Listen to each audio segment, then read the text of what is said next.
அரசியல் தட நேயர் அனைவருக்கும் வணக்கம். நான் உங்கள் முரளி. 5 மாநில தேர்தலுக்காண்டி காத்திருந்த மத்திய அரசு தேர்தலை முடிச்சாச்சு. திரும்ப நம்ம கூட்டணி எல்லா மாநிலங்களும் வெற்றி பெற போகுதுன்னு பெரிய கனவு ஒன்றுக்கு இருக்குது. இதுக்கிடையில் மக்களுக்கு நல்ல கிஃப்டாக தரணும். மே 1 தொழிலாளர் தினம், மக்களுக்கு மறக்க முடியாத ஒரு கிஃப்ட் தரணும்னு உடனே மத்திய அரசு மே 1 ஒரு நல்ல கிஃப்டை கொடுத்துருக்காங்க. வணிக சிலிண்டர் விலை 993 ரூபா விலை கூடிடுச்சு. எல்லா பேரும் இனிமேல் 3000 ரூபா இருந்தால் வணிக சிலிண்டர் வாங்க முடியும்.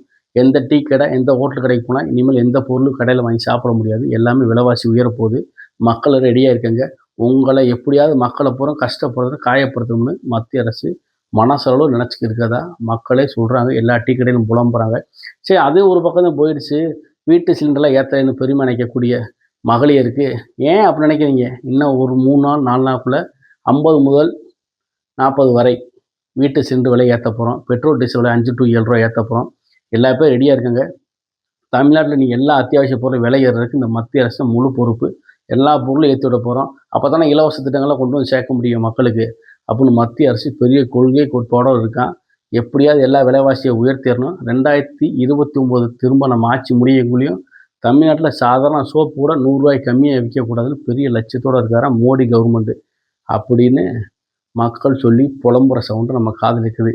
இதை பற்றி என்னங்க இவ்வளோ பிரச்சனை, என்ன நடக்குதுன்னு போய் கேட்டு உள்ளே விசாரித்தோம்னா, இந்த ஈரான் போர் ஆரம்பித்து 4 மாதம் ஆச்சு. 3 முறை சிலிண்டர் விலை ஏற்றிட்டாங்க. இப்போ சிலிண்டர் விலை 950 ரூபா 960 ரூபாய் விற்கிது. திரும்ப 50 ரூபா கூட்டி 1000 ரூபாய்க்கு மேலே சிலிண்டர் கொண்டு போகணும் யூஸ் பண்ணுறாங்க. சாதாரண அன்றாட 200 ரூபா 100 ரூபாய்க்கு வேலை பார்க்கக்கூடிய ஒரு சாதாரண குடும்பத்தில் பெண்கள் எப்படி இனிமேல் சிலிண்டர் வாங்கி பயன்படுத்த முடியும்? சிலிண்டரு காங்கிரஸ் ஆட்சி காலங்களில் இருக்கப்ப 50 ரூபா 10 ரூபா 20 ரூபா விலை ஏற்றுனதுக்கு ஐயோ இப்படி விலை ஏற்றிட்டீங்களே, இந்த காங்கிரஸ் ஆட்சியில் மக்களுக்கு எந்த விலைவாசி ஒரு கடுமையாக உயருதே, எப்படி வாழ முடியும், இந்த ஆட்சியை உடனே அகற்றணும் பல முறை கோஷம் கொடுத்த அந்த பிஜேபி இவங்க ஆட்சி 2 முறை கொடுத்து 3ஆம் முறை ஆட்சியை கொடுத்ததுக்கு மக்களுக்கு கொடுக்க ஒரே நல்ல விஷயம், கச்சா எண்ணெய் விலையை பூரா ஏற்றிட்டோம், பெட்ரோல் டீசல் விலை ஏற்ற போகிறோம், கேஸ் விலை ஏற்ற போகிறோம். மக்கள்லாம் இனிமேல் எந்த அடிப்படையும் தேவையை வாங்கக்கூடாது. எல்லா பேரும் கூழு கஞ்சி இல்லாட்டி விறக பழைய காலத்தில் மாதிரி விறக தூக்கி சம்மந்து ரோராக போய் விறகு சம்மந்து சோறாக்கிங்க. இனிமேல் சிலிண்டரும் தரமாட்டோம். சிலிண்டர் இனிமேல் 2000 3000 அந்த வாங்கணும். அதுவும் பணக்காரனாக இருந்தால் தான் வாங்க முடியும். கார் வச்சு தான் வாங்க முடியும். இனிமேல் ஏழைகளுக்குலாம் சிலிண்டர் கிடையாதுன்னு இந்த அரசு செயல்படுதா மக்கள் கடுமையான குற்றச்சாட்டை வைக்கிறாங்க. இந்த ஒன்றிய அரசு மக்கள் மேலே ஏன் எந்த கவலையும் பட மாட்டுது? விலைவாசியை தொடர்ந்து உயர்த்துறாங்க. கேஸ் விலை ஒரு பக்கம், பெட்ரோல் டீசல் விலை. இதனால் என்ன பிரச்சனை? ஒரு சாதாரண டிரான்ஸ்போர்ட் விலை ஏறனால அங்கேருந்து வரக்கூடிய மல்லிகை பொருள் விலை புறம் கூடிடும். எல்லா பொருட்கள் விலையும் கூடிடும். இது வரைக்கும் மக்கள் மண்டையில் மண்ணள்ளி கையில் போட்ட அந்த ஒன்றிய அரசு இப்போ ஜேசிபி பொக்குலின் வண்டியை வச்சு மண்ணள்ளி போட்டு இதோடு உங்களை சபையில் போட்டு மூட போகிறோம், உங்களை அழிக்கிறதுக்கு என்ன வழியை பார்க்கலாம்ன்ற மாதிரி மக்கள் கடுமையான குற்றச்சாட்டை தொடர்ச்சியாக வைக்கிறாங்க. பெரிய பெரிய கோடீஸ்வரர் அதானி அம்பானி குஜராத்தி கும்பலுக்கெல்லாம் தொடர்ச்சியாக பல ஆயிரம் பேங்க் கடனை பூரா மத்திய அரசு தள்ளுபடி பண்ணுது. எங்களை மாதிரி சாதாரண ஒரு விவசாய குடும்பத்தில் தினக்கூலிய சாமானிய மக்கள் எங்களுக்கு இன்றைக்கி அடிப்படையில் வாங்கக்கூடிய கேஸ் விலை, பெட்ரோல் டீசல் எல்லாமே சுமையில் வரிகளை போகிற நேரடியாக மக்கள் மத்தியில் திணிக்குது. இது கேட்டால் ஈரான் போர், அந்த போர், இந்த போர் 100 கதை சொல்லுது.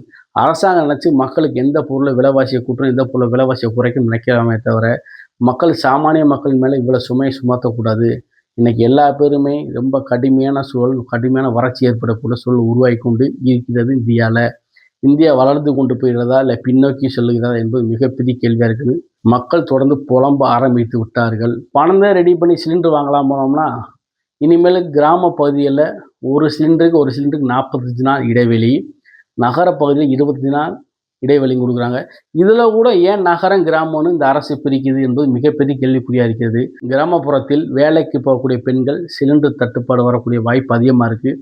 இதை பற்றி நம்ம தெரிந்த சில சோர்ஸஸ்ட்டை போய் கேட்குறப்ப இல்லை, திருட்டுத்தனமான சிலிண்டர் பதுக்கி வைக்கக்கூடிய கும்பலை பிடிக்கிறதுக்காண்டியே இந்த மாதிரி சிஸ்டமெல்லாம் கொண்டு வந்திருக்கோம் அப்படின்னு யார் நமக்கு தெரிஞ்ச சில சோர்ஸஸ் அரசாங்கம் செய்ய தான் சொல்கிறாங்க. அப்படி செய்யக்கூடிய இந்த அரசாங்கம் எல்லா மக்களுக்கு எல்லாமே ஒரே டேட்டில் கொடுக்கலாமா? கிராமப்புறமாக இருந்தாலும் நகர்ப்புறமாக இருந்தாலும் 25 நாள் கூட சிலிண்டர் கொடுக்கலாம்ல? இல்லை இவங்களுக்கு 40 நாள் இவங்களுக்கு 40 நாள் கொடுக்க முடியாது? அது என்ன? ஒரு வீட்டில் 2 குழந்தை இருக்குது. ஒரு பையனை பார்த்தீங்கன்னா ஒரு ஹை லெவலில் படிக்க வைக்குது, இன்னொரு குழந்தைய கொண்டு போய் சாதாரண இடத்துல படிக்க வைக்குது. இது பிரிவினை உருவாக்குற மாதிரி இல்லையா? இதெல்லாம் மத்திய அரசு தலையிட்டு எல்லாத்துக்கும் ஒரே மாதிரி கொடுக்குற மாதிரி திட்டங்களை கொண்டு வரணும். எல்லா பேரும் ஒரே மாதிரி ஓட்டு போட்டு உங்களை MP MLA ஆக்கி இன்றைக்கி பிரதமர் ஆக்கி வச்சுருக்காங்க அப்படின்னு மக்கள் புலம்புறாங்க. இந்த ஒன்றிய அரசு செய்யக்கூடிய இந்த விலைவாசி உயர்வு, மக்கள் மேலே தொடர்ச்சியான வரி சுமைகள், டோல்கேட், இது மாதிரி பல்வேறு பிரச்சனை தொடர்ந்து மத்திய அரசு மக்கள் நெருக்கடி, சாமானிய மக்கள் நெருக்கடி பண்ணக்கூடிய விஷயம் தொடர்ச்சி பண்ணுறாங்க. இதெல்லாம் பார்க்குறப்ப காங்கிரஸ் பரவாயில்லன்னு தோணுது. இந்தியாவை இதுக்கு முன்னாடி ஆண்ட காங்கிரஸ் இருந்தாலும், இப்போது ஆண்டு கொண்டு இருக்கிற பாஜகவாக இருந்தாலும் மக்களுக்கான எந்த ஒரு திட்டங்களையும் கரெக்டாக கொண்டு போய் சேர்ப்பதில்லை. தொடர்ச்சியாக சாமானிய மக்களை புறக்கணிக்கிறதே இந்த மத்திய அரசின் வேலையாக இருப்பதாக பல்வேறு தரப்பிலும் தொடர்ந்து குற்றச்சாட்டு வைக்கப்படுகிறது.